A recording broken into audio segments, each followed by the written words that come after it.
बाड़मेर में मानसून की बेरुखी के बीच किसान अब इंद्रदेव को मनाने में जुट गए हैं। अच्छी बारिश की कामना को लेकर के भूटिया के सेदरिया नाडा में विशेष यज्ञ का आयोजन। पंडित जोगाराम महाराज के सानिध्य में किसानों ने वैदिक मंत्रोच्चार के साथ आहुतियां दी, समय पर अच्छी वर्षा की प्रार्थना की है। इस दौरान भजन गायक भारूराम मेघवाल ने भजनों की प्रस्तुति दी। खास बात तो यह है कि ये धार्मिक आयोजन पिछले 10 वर्षों से लगातार किया जा रहा है और इसी मौके पर सेदरिया नाडा में भगवान शिव मंदिर निर्माण कार्य का भी शुभारंभ हुआ। स्थानीय लोगों का मानना है कि अच्छी बारिश से यहाँ पर बनने वाला जल स्रोत पशुओं के लिए भी जीवनदायिनी साबित होता है। और यज्ञ जो है इंद्र भगवान की आराधना इंद्र ने प्रसन्न करने वास्ते हर साल सेदरिया नाडी में यज्ञ इंद्र भगवान रे प्रसन्न करने वास्ते यज्ञ करो। आहुति देने वातावरण शुद्ध हुए और हवा शुद्ध हुए और बरसात हुए, इंद्र देव प्रसन्न हुए। इस यज्ञ में इंद्र भगवान को प्रसन्न करने के लिए ये यज्ञ किया जा रहा है और इंद्र भगवान मेहरबान होते हैं तो गौ माता वगैरह सब किसानों के लिए हर चीज की बारिश वगैरह ज्यादा हो तो फसलें वगैरह अच्छी होती है, गायों के चारा भी अच्छा होता है। 10वीं के ज्यादा हो गया है, बुढ़िया भी करता मैं देखता है और 10-15 साल में देखो हर साल यज्ञ किए जा रहे हैं और यज्ञ सिर्फ इसलिए किया जाता है गांव में सुख समृद्धि। और कल दूसरे दिन की सेकंड ग्रेड टीचर परीक्षा 27 जिलों में 1221 परीक्षा केंद्रों पर आयोजन होगा। नकल रोकने के लिए सुरक्षा के कड़े इंतजाम है। मेटल डिटेक्टर और सीसीटीवी से निगरानी है। 9,651 पदों के लिए 12 लाख से ज्यादा आवेदन है। 18 जुलाई तक 2 पालियों में परीक्षा होगी।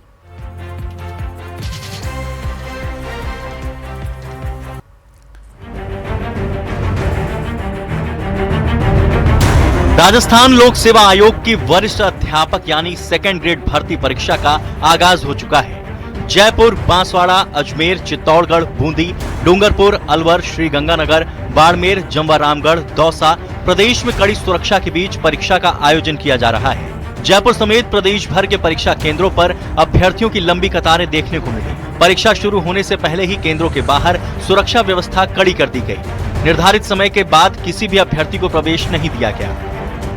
परीक्षा में शामिल होने के लिए 12 लाख से ज्यादा अभ्यर्थियों ने आवेदन किया है। इसके लिए प्रदेश के 27 जिलों में 1221 परीक्षा केंद्र बनाए गए हैं। परीक्षा प्रतिदिन 2 पालियों में आयोजित की जा रही है। पहली पाली सुबह 10 बजे से दोपहर 12:30 तक, जबकि दूसरी पाली दोपहर 3 बजे से शाम 5:30 तक चलेगी। प्रशासन की ओर से मोबाइल फोन, स्मार्ट वॉच और अन्य इलेक्ट्रॉनिक उपकरणों पर पूरी तरह प्रतिबंध लगाया गया है। 18 जुलाई तक चलने वाली इस परीक्षा के लिए प्रदेश भर में व्यापक तैयारियां की गई हैं। भर्ती के जरिए 9,651 वरिष्ठ अध्यापक पदों पर नियुक्तियां की जाएंगी। जयपुर के 170 से अधिक परीक्षा केंद्रों पर जिला प्रशासन और पुलिस पूरी तरह मुस्तैद है। जिला कलेक्टर संदेश नायक खुद कंट्रोल रूम और परीक्षा व्यवस्थाओं की लगातार मॉनिटरिंग कर रहे हैं। वहीं अजमेर में केंद्रों पर अभ्यर्थियों की एडमिट कार्ड और फोटो पहचान पत्र का मिलान करने के बाद ही प्रवेश दिया जा रहा है। पुरुष और महिला अभ्यर्थियों की मेटल डिटेक्टर से गहन जांच की जा रही है। बांसवाड़ा में 16 परीक्षा केंद्रों पर पहले दिन कुल 5,498 अभ्यर्थी पंजीकृत थे। परीक्षा के दौरान सुरक्षा व्यवस्था चाक चौबंद रही और प्रत्येक केंद्र पर पुलिस बल तैनात किया गया। बाड़मेर, श्रीगंगानगर, दौसा में भी नकल और अनुचित साधनों पर रोक लगाने के लिए प्रशासन ने सख्त इंतजाम किए हैं। अभ्यर्थियों की मेटल डिटेक्टर से जांच की जा रही है। पुरुष अभ्यर्थियों के साथ साथ महिला अभ्यर्थियों की भी गहन तलाशी ली जा रही है। पहचान पत्र और प्रवेश पत्र के सत्यापन के बाद ही अभ्यर्थियों को परीक्षा केंद्र में प्रवेश दिया जा रहा है। वहीं परीक्षा के दौरान एक हैरान करने वाला मामला सामने आया है। एक अभ्यर्थी अपने एडमिट कार्ड में दर्ज परीक्षा केंद्र की जानकारी के आधार पर गूगल मैप की सहायता से निर्धारित स्थान पर पहुंचा, लेकिन वहां परीक्षा केंद्र की बजाय स्कूल के मैदान में बच्चे क्रिकेट खेलते मिले, जो वास्तविक परीक्षा केंद्र यहां से करीब 37 किलोमीटर दूर था। और अब घटना का वीडियो तेजी से वायरल हो रहा है। हालांकि न्यूज़ 18 वीडियो की पुष्टि नहीं करता है। जबकि बाड़मेर के केंद्रीय बस स्टैंड पर सेकंड ग्रेड की परीक्षा देने जा रहे छात्र के साथ बस कंडक्टर के विवाद और हाथापाई की भी तस्वीर सामने आई है। दरअसल परीक्षा देने जा रहे छात्र के बस में बैठने को लेकर उस समय विवाद हो गया, जब सेकंड ग्रेड शिक्षक भर्ती देने जा रहे एक अभ्यर्थी और रोडवेज कंडक्टर के बीच विवाद हाथापाई में बदल गया, जिसे पुलिस और रोडवेज कर्मचारियों ने बीच बचाव कर मामला शांत कराया। फिलहाल लाखों युवाओं के भविष्य से जुड़ी इस बड़ी भर्ती परीक्षा को लेकर प्रशासन पूरी तरह अलर्ट है। अब 18 जुलाई तक अलग अलग विषयों की परीक्षाएं तय कार्यक्रम के अनुसार आयोजित की जाएंगी। Bureau report, news 18 Rajasthan. Mahatma Gandhi अस्पताल में 5 प्रसूताओं की मौत के मामले की जांच अब निर्णायक दौर में पहुंच चुकी है। सरकार की ओर से जयपुर से भेजी गई विशेषज्ञ टीम और 6 सदस्यीय समिति हर मामले की माइक्रो लेवल पर जांच कर रही है। इस बीच पोस्टमार्टम करने वाले मेडिकल जूरिस्ट डॉक्टर चेतन सामना ने बड़ा दावा किया। उनका कहना है कि पोस्टमार्टम में चिकित्सकीय लापरवाही या संक्रमण के कोई साक्ष्य नहीं मिले हैं।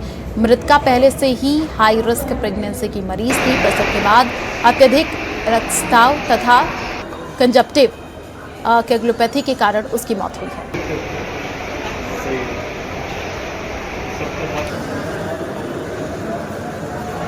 भीलवाड़ा जिला अस्पताल जो कि महात्मा गांधी अस्पताल है, लगातार जो प्रसूताओं का मामला है तूल पकड़ता जा रहा है। चर्चाओं में है महात्मा गांधी अस्पताल। देखिए 5 प्रसूताओं की मौत का मामला है और उसमें से एक प्रसूता का पोस्टमार्टम किया गया था और उसकी रिपोर्ट अभी आना बाकी है। पर हमारे साथ चेतन जी है जो उस टीम में थे। बात करते हैं सर, प्रसूताओं की मौत का मामला है, एक परिवार ने पोस्टमार्टम भी कराया है।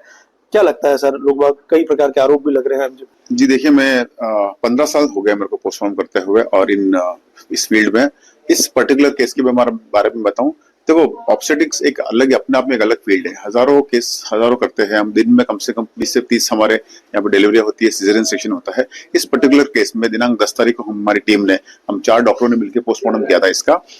घर वाले इनफैक्ट पोस्टमार्टम के लिए मना भी कर रहे थे, लेकिन जब पुलिस केस बन चुका था तो फिर हमने भी सोचा और तहसीलदार साहब आए थे तो हमने पोस्टमार्टम किया। पोस्टमार्टम में हमें ऐसा कुछ नेग्लिजेंस जैसा कुछ भी नहीं मिला, ना ही कोई इन्फेक्शन जैसा मिला। क्लियर कट ये लेडी हाई रिस्क प्रेगनेंसी की थी।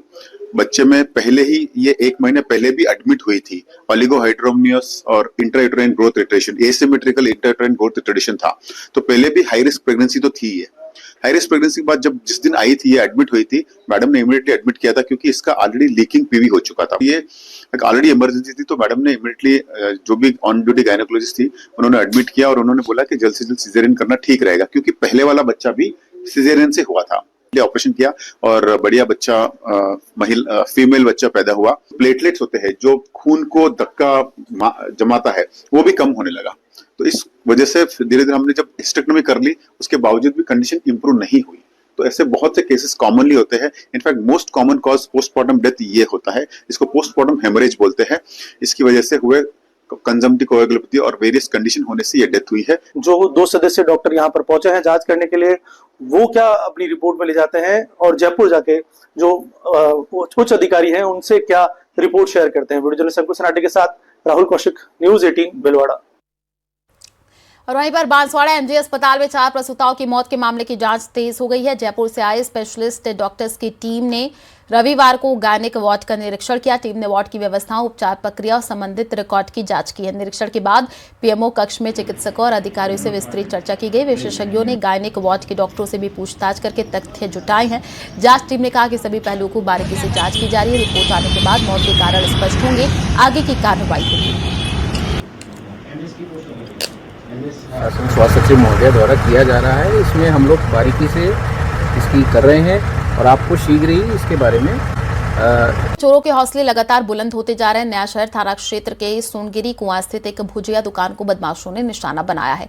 2 शातिर चोर कुछ ही मिनटों में दुकान के ताले तोड़ करके अंदर लेकर के घुसे, नकदी समेत अन्य सामान चोरी करके फरार। पूरी वारदात दुकान में लगे सीसीटीवी में कैद हो गई है। दोनों आरोपी बेखौफ अंदाज में चोरी करते दिखाई दे रहे हैं। सुबह घटना का पता चलते ही व्यापारियों में आक्रोश। पुलिस अब सीसीटीवी फुटेज के आधार पर आरोपियों की तलाशी कर रही है।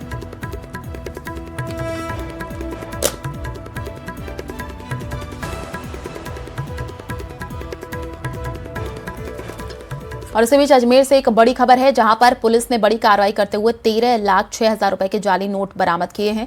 गंज थाना पुलिस ने मुखबिर की सूचना पर घी मंडी इलाके में दबिश देकर के आरोपी विक्रम जोन को गिरफ्तार किया। आरोपी के बैग से 500 रुपए के नकली नोटों के साथ छपे हुए नोटों की शीट बरामद हो गई है। पुलिस का दावा कि अजमेर जिले में अभी तक की सबसे बड़ी जाली नोट बरामद की है। भारतीय न्याय संहिता की विभिन्न धाराओं में मामला दर्ज करके आरोपी से गहनता से पूछताछ हो रही है। पुलिस को आशंका है कि इस कार्रवाई से जाली नोटों के बड़े नेटवर्क का खुलासा हो सकता है।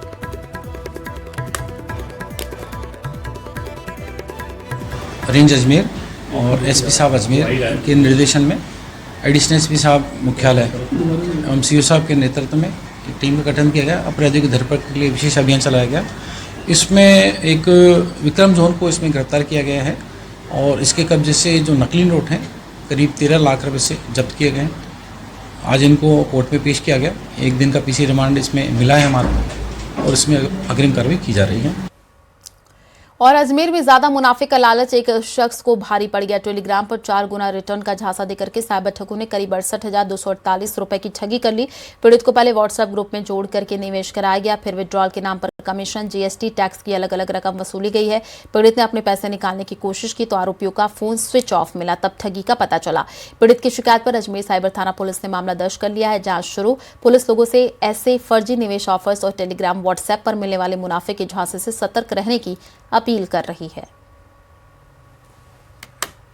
नगर बालूपुरा का रहने वाला है गीसूलाल, उसने हमारे यहाँ कल आके एक मुकदमा दर्ज कराया कि इसने 11 जून 2026 को एक व्हाट्सएप टेलीग्राम चैनल पे वादवा टेलीग्राम चैनल कोई फर्जी चैनल था, उस पर एक लिंक देखा था।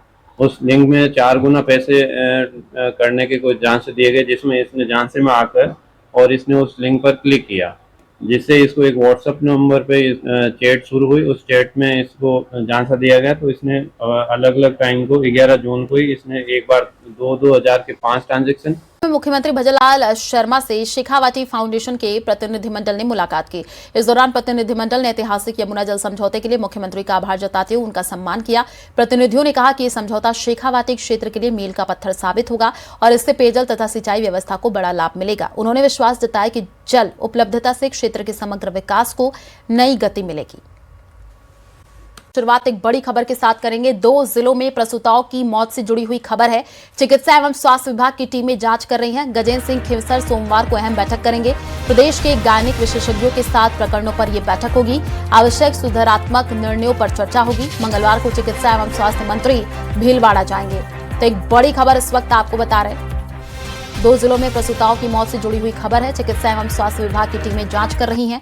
गजेंद्र सिंह खींवसर सोमवार को अहम बैठक करेंगे। प्रदेश के गायनिक विशेषज्ञों के साथ प्रकरणों पर बैठक होगी। आवश्यक सुधारात्मक निर्णयों पर चर्चा होगी। मंगलवार को चिकित्सा एवं स्वास्थ्य मंत्री भीलवाड़ा जाएंगे। तो ये बड़ी खबर इस वक्त आपको बता रहे हैं। संवाददाता हितेंद्र हमारे साथ जुड़ चुके हैं। हितेंद्र, क्या अपडेट है पूरे मामले को लेकर? जी बिल्कुल, जो भीलवाड़ा और बांसवाड़ा में जो प्रसूताओं की मृत्यु का जो मामला चल रहा है, उसमें जो है निदेशालय की विशेषज्ञ टीमें तो पहुंच के वहां जांच कर ही रही हैं, लेकिन सोमवार को जो है यानी कल प्रदेश के जो गायनिक विशेषज्ञ हैं उनको लेकर उनके साथ जो है एक बैठक करेंगे मंत्री गजेंद्र सिंह खींवसर, और किस तरह के सुधारात्मक जो है काम किए जाएं उस पे जो है ये बातचीत रहेगी, जो कि मंत्री ने कहा है। और उसके बाद मंगलवार को चिकित्सा एवं स्वास्थ्य मंत्री जो है गजेंद्र सिंह खींवसर वो भीलवाड़ा भी जाएंगे। तो जो कल होने वाली जो मीटिंग है उसमें ये पता लगाने की कोशिश होगी कि क्या जो प्रोटोकॉल हैं जो प्रसूताओं के लिए या जो आईसीयू हैं या उनके लिए जो भी व्यवस्थाएं हैं, चाहे वो लेबर रूम की हो, चाहे वो अन्य व्यवस्थाएं हो, चाहे दवाइयों की व्यवस्था हो, तो क्या वो प्रोटोकॉल के मुताबिक चल रही हैं? क्योंकि कई बार ऐसा देखने में आया है कि प्रोटोकॉल कुछ होता है और प्रैक्टिस किसी और चीज की बन जाती है, तो उसके बाद जो है प्रोटोकॉल साइड में रह जाता है। तो उस पे भी जो है ये बात होगी कि जो स्टेप लिए जा रहे हैं हॉस्पिटल्स में आम तौर पर, उनमें क्या खामियां हैं, उनमें क्या दिक्कतें हैं, क्या दवाओं में दिक्कतें हैं, क्या किसी प्रोसीजर में दिक्कत है, क्या तरीकों में दिक्कत है। तो उस पर जो है गायनिक विशेषज्ञों के साथ जो है मंत्री बातचीत करेंगे और उससे ये पता लग पाएगा कि आखिर जो है ये किस तरह की जो है ये घटनाएं जो हो रही हैं ये किस तरह की हुई है। हालांकि जो फौरी रिपोर्ट, जो पहली रिपोर्ट जो भीलवाड़ा से मिली है, आरंभिक रिपोर्ट जो प्राप्त हुई है, उसमें जो है मायोकार्डियल इन्फार्क्शन यानी हृदयाघात या हाइपोवोलेमिक शॉक, पल्मोनरी थ्रोम्बोएम्बोलिज्म जो है वो पाया गया है। गर्भावस्था जनित उच्च रक्तचाप जो होता है उससे HELLP जो सिंड्रोम है उसको लेके है। इसके बाद पोस्टपार्टम हेमोरेज है। तो इस तरह की जो है कई स्थितियां इसमें बताई गई है। तो उन्हीं पे बातचीत होगी कि आखिर ये स्थितियां उत्पन्न ही क्यों हुई, क्या ऐसे कारण है। क्योंकि एक बहुत लंबी चेन है प्रसूताओं के लिए, जिसमें एडोलेसेंस हेल्थ से लेके और जो है उनको पोषाहार देने तक, उनको जो है जो आयरन के शॉट्स हैं या आयरन की दवाइयां हैं या उसके अलावा जो है फॉलिक एसिड की दवाइयां हैं और भी अन्य जो दवाइयां हैं खून बढ़ाने के लिए, या जो यूं कहें कि उनका जो एनीमिक जो महिलाएं हैं उनका एनीमिया खत्म करने के लिए, कम करने के लिए, या आयरन की गोलियां हैं। और ठीक है हितेंद्र, आपने सब बना करके रखिए, आगे आपसे अपडेट लेंगे। जानकारी देने के लिए शुक्रिया।